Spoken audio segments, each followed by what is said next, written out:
Il y a des saisons dans la vie où l'on croit toucher enfin ce pourquoi on a tant prié, tant travaillé, tant espéré. Pendant des années, on se prépare, on se discipline, on se prive, on persévère, et peu à peu, un rêve prend toute la place. On pense à lui le matin, on vit pour lui dans la journée, on s'endort avec lui le soir. Ce rêve devient plus qu'un objectif, il devient une direction, une motivation, parfois même une identité. Et puis, juste au moment où tout semble s'ouvrir, tout peut basculer. En un instant, ce que l'on croyait certain peut disparaître. Une porte se ferme, une force nous quitte, un projet s'effondre. Et dans ce choc, le cœur pose à Dieu la question que tant d'âmes ont déjà portée dans le secret. Seigneur, pourquoi maintenant ? Pourquoi après tout ce chemin ? Pourquoi après tant d'efforts, tant de sacrifices, tant d'attentes ? La douleur de ces moments ne vient pas seulement de la perte elle-même. Elle vient aussi de ce qu'elle révèle. Car lorsque Dieu permet qu'une chose tombe, il met souvent en lumière ce qui tenait notre cœur plus fortement que lui. Et parfois, sans le vouloir, nous avons fait d'un rêve une source de valeur, d'une réussite une sécurité, d'un accomplissement une identité. Alors Dieu, dans son amour, laisse tomber ce que nous avions élevé trop haut, non pour nous détruire, mais pour nous ramener à l'essentiel. Parce qu'au fond, notre vie ne tient pas dans un titre, dans une carrière, dans un succès, dans une reconnaissance humaine. Notre vie tient en Christ. Notre paix est en Christ. Notre identité est en Christ. Et tant que Dieu n'a pas repris la première place, même les plus grandes victoires laissent l'âme vide. On peut obtenir ce qu'on a toujours voulu et découvrir malgré tout que le cœur n'est pas rassasié. Mais quand Jésus reprend le centre, même au milieu d'une perte, l'âme retrouve un fondement que rien ne peut enlever. Nous savons facilement bénir Dieu quand il ouvre les portes.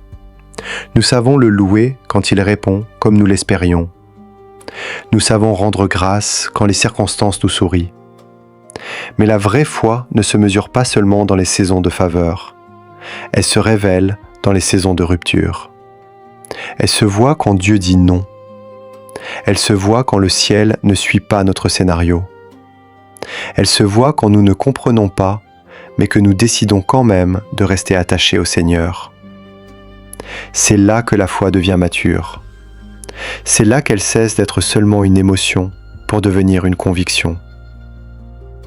Aimer Dieu quand tout va bien, beaucoup le peuvent.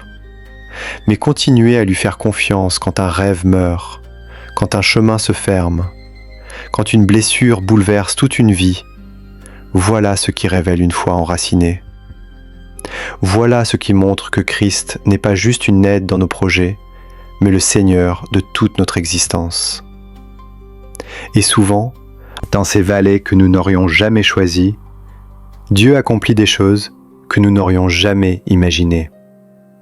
Il touche des vies, il relève des cœurs, il sauve des âmes, il transforme une douleur en témoignage, il fait d'une épreuve une parole vivante. Car il y a des moments où les gens n'ont pas besoin d'entendre un message prêché. Ils ont besoin de voir un message vécu. Ils ont besoin de voir quelqu'un qui souffre, mais qui ne renonce pas à Dieu. Quelqu'un qui pleure, mais qui continue à croire. Quelqu'un qui ne comprend pas tout, mais qui s'accroche encore à la bonté du Seigneur. Peut-être qu'aujourd'hui, toi aussi, tu portes un refus que tu n'acceptes pas encore. Peut-être qu'une porte fermée t'a laissé dans la confusion. Peut-être que tu demandes à Dieu pourquoi il n'a pas laissé ton plan se réaliser.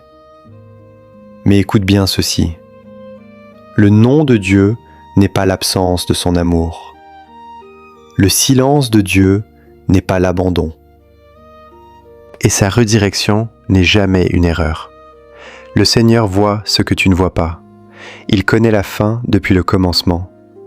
Il sait ce qu'il retire, et il sait surtout pourquoi il le retire. Parfois, tu demandes à Dieu de te laisser aller dans une direction qui semble bonne à tes yeux. Et lui, dans sa sagesse, te conduit ailleurs. Sur le moment, cela fait mal. Sur le moment, tu résistes. Sur le moment, tu voudrais négocier avec le ciel. Mais plus tard, tu découvres que ce chemin, que tu avais pris pour une perte, était en réalité une grâce.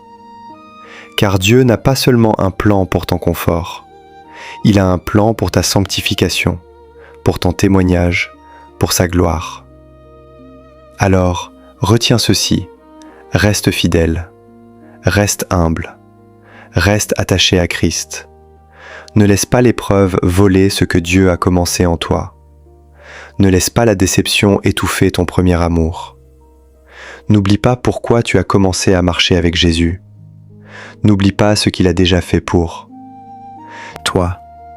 Et si aujourd'hui Dieu dit non, continue quand même à lui dire oui. Car lorsque Dieu ferme une porte, il ne ferme jamais son cœur. Et quand il redirige une vie, c'est toujours pour conduire ses enfants vers quelque chose de plus profond, de plus saint et de plus éternel.